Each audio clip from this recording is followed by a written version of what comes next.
The blue leather mini dress clung to Isabella's curves like armor as she stood in the mahogany-paneled law office, her long blonde hair cascading over her shoulders in stark contrast to the somber atmosphere.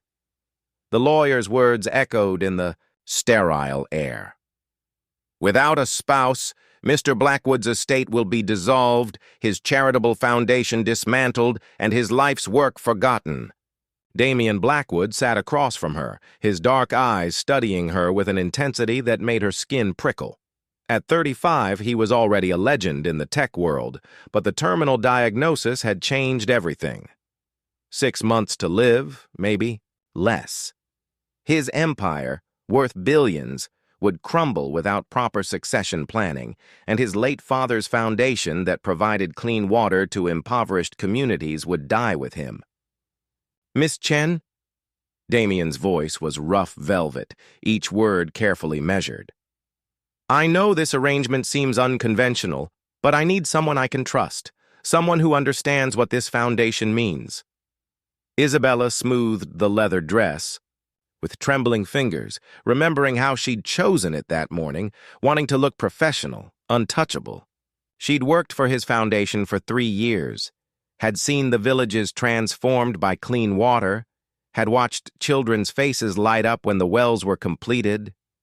The foundation was her life's purpose, too. The marriage would be purely contractual, Damian continued, his voice softer now. "You'd inherit everything, including full control of the foundation. After I'm gone, you'd be free to live however you choose. The prenup ensures you keep everything. No strings attached." The office fell silent except for the tick of an ancient grandfather clock. Isabella studied his face, noting the sharp cheekbones, the way his jaw tensed when he spoke about dying. She'd admired him from afar during board meetings, watching him command rooms with quiet authority. Now, he looked vulnerable beneath the expensive suit. "Why me?" she whispered. "Because you care about the work more than the money. Because when I die, I need to know the foundation will survive in hands that understand its mission." His voice cracked slightly on the word die, and something twisted in Isabella's chest. She thought of the photos on his office walls, smiling children holding cups of clean water, families gathered around new wells, communities thriving. Then she thought of corporate vultures circling his empire, ready to tear apart everything he'd built. "I have conditions," she said, surprising herself with the steadiness of her voice. Damian leaned forward, hope flickering in his dark eyes. "The Foundation's mission stays exactly as it is.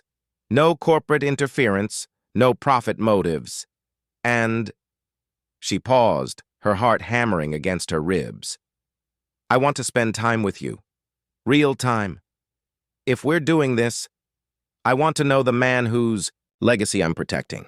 Something shifted in his expression, surprise, perhaps relief. "Deal." As she signed the papers, Isabella caught her reflection in the office window. The blue leather dress that had felt like armor now seemed like a costume for a role she'd never auditioned for, grieving widow. But as Damian's warm hand briefly covered hers on the pen, she wondered if she was prepared for how real this charade might become. The die was cast. In 72 hours, she would be Mrs. Blackwood, keeper of a dying man's dreams. The blue leather dress felt different now, less like armor, more like a second skin, as Isabella stood before the courthouse mirror, adjusting her long blonde hair. One final time. 3 weeks had passed since the wedding, 3 weeks of living in Damian's sprawling penthouse, and everything had changed. What was supposed to be a cold, contractual arrangement had become something neither of them anticipated. "You're wearing the dress from that first day?" Damian's voice came from behind her. She turned to find him in the doorway, leaning against the frame with that crooked smile that had begun to undo her carefully constructed walls. "It felt appropriate," she replied, though the truth was more complex. The dress had become her talisman, a reminder of who she was before her world tilted on its axis. "We don't have to go to the gala," Damien said, moving closer. His treatments had left him thinner, but his presence still filled any room he entered. "The board will understand." "No." Isabella's voice was firm. "The foundation needs visibility. Besides, this is your last public appearance. Let's make it count." The past weeks had revealed layers of Damien she'd never glimpsed in board meetings. Late nights when pain kept him awake, he'd tell her stories of his childhood, his dreams for the foundation, his regrets. His voice would grow soft in the darkness, intimate in ways that made her chest ache. She'd find herself curled beside him, not touching but present, listening to the rhythmic sound of his breathing. "Isabella," he said now, her name on his lips, like a prayer. "This isn't what we agreed to." She knew what he meant. The careful distance they'd maintained had eroded. She caught herself watching for his smile, memorizing the way his eyes crinkled when he laughed, treasuring the moments when his voice would drop to that husky whisper meant only for her. "I know," she whispered back. At the gala, Isabella watched. Damien worked the room with practiced ease despite his failing health. His voice commanded attention as he spoke about the foundation's achievements, his passion infectious, even as she noticed the slight tremor in his hands, the way he gripped podiums for support. 5,000 families now have access to clean water because of your generosity, he announced to the crowd, his voice strong despite everything. "But this is just the beginning. Under my wife's leadership, the foundation will reach even greater heights." The word wife sent electricity through Isabella.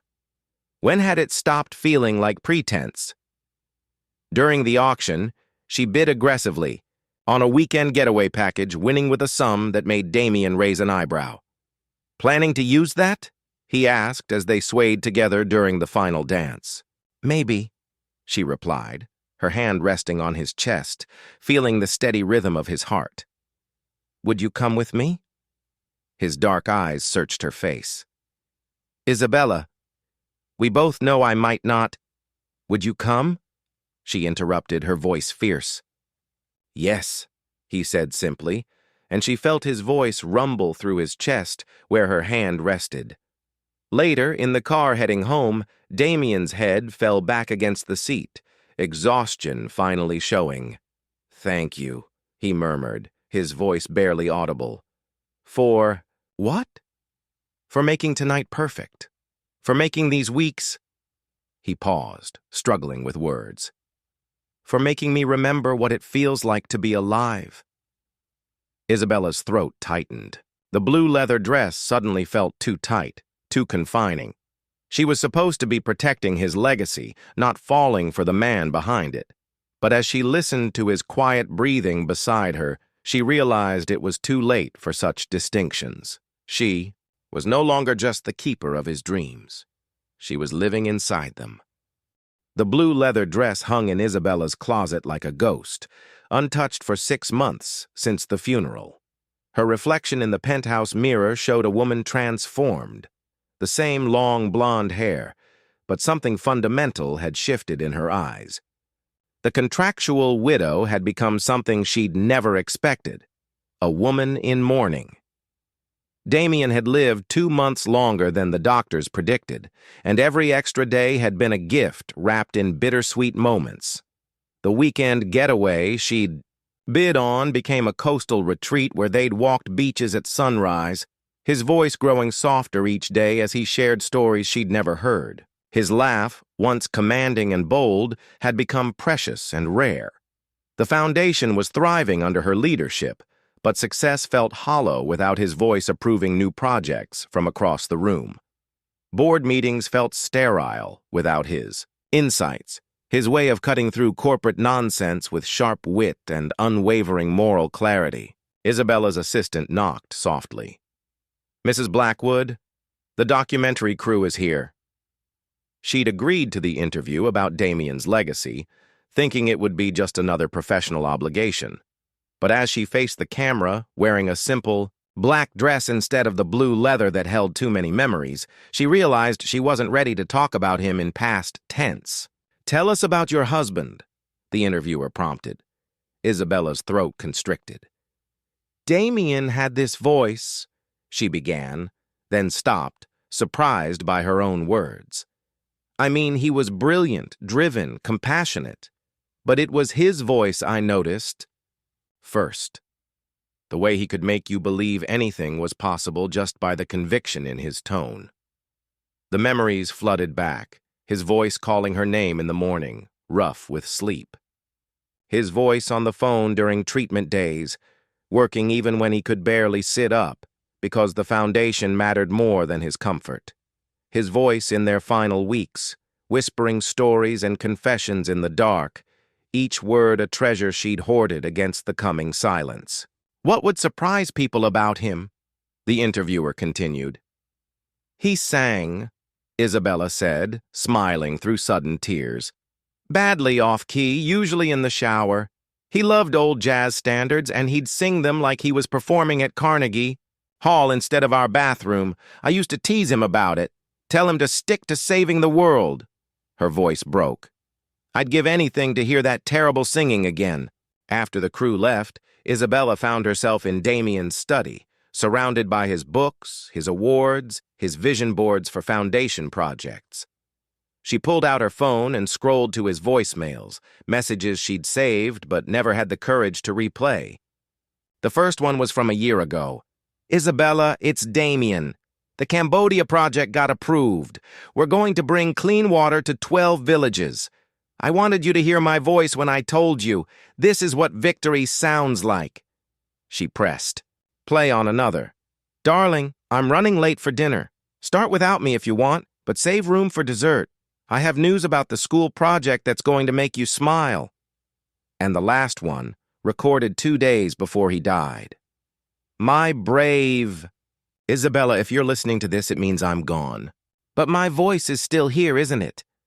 In these messages, in your memories, in every speech you give about our work. Don't let the silence fool you. Love this deep doesn't just disappear. It echoes. Listen for me in the sound of clean water flowing, in children's laughter, in your own voice when you're fighting for what matters. I married you to save my legacy, but you saved something much more important. You saved me. Now go save the world and know that somewhere, somehow, I'm still cheering you on." Isabella closed her eyes, finally understanding. She'd married him to preserve his legacy, but in losing him, she'd discovered her own voice, one that carried his passion, his conviction, his love for humanity. The blue leather dress would stay in the closet, a relic of the woman who'd entered a contract. But the voice that carried forward his dreams, that would never be silenced. Standing, Isabella walked to the foundation's wall of photos, thousands of faces touched by clean water, by hope, by the echoing voice of a man who'd refused to let death diminish his dreams. "I hear you," she whispered to the silence, and for the first time in months, the quiet didn't feel empty. It felt full of possibility.